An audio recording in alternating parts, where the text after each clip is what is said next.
I can confirm he's a special government employee. I can also confirm that he has abided by all applicable federal laws. As for his security clearance, I'm not sure, but I can check back with you. Did he pass a background check, do you know? I don't know about the security clearance, but I can check. And do you know about anyone who's on his team that was at USAID this weekend or at Treasury Department, whether they also have security clearances? I don't know, but I can check on that for you. Well, first of all, Elon Musk is a once-in-a-generation business leader. He is an entrepreneur. He serves as a great ally and a friend to the president.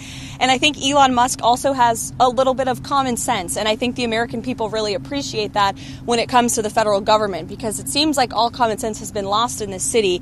And that's what you see when you look at USAID. I'm the acting director of USAID. I've delegated that authority to someone, but I stay in touch with him. And so the functions of USAID, there are a lot of functions of USAID that are going to continue, that are going to be part of American foreign policy, but it has to be aligned with American foreign policy. And this is not my frustration. This frustration has existed now for almost a quarter century, and multiple administrations that have gone through this challenge. It's going to stop and it's going to end. There are things that it does that are good, and there are things that it does that we have strong questions about. It's about the way it operates as an entity.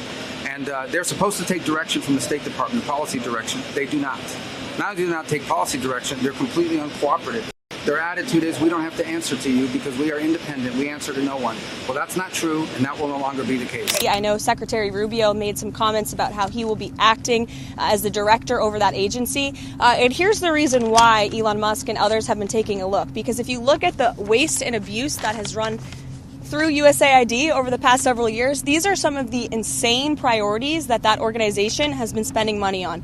$1.5 million to advance DEI in Serbia's workplaces, $70,000 for a production of a DEI musical in Ireland, $47,000 for a transgender opera in Colombia, $32,000 for a transgender comic book in Peru.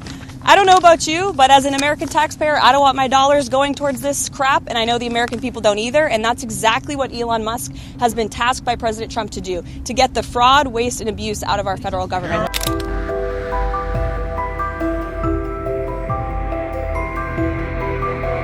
It had no decision. What impacted the delay on the tariffs was the president of Mexico committing to putting 10,000 permanent soldiers on the U.S.-Mexican border.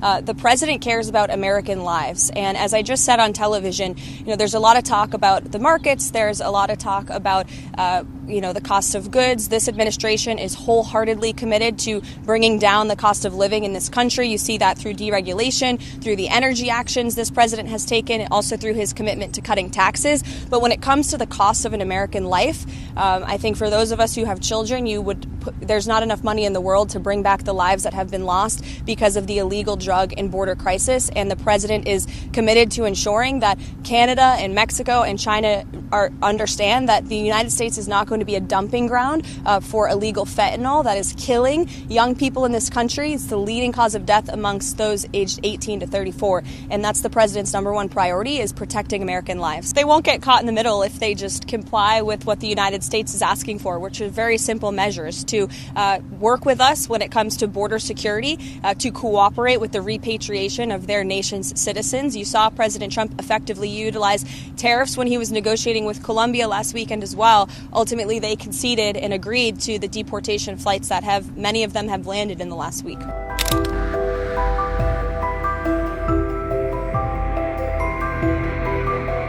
Well, I'm not so sure that's true.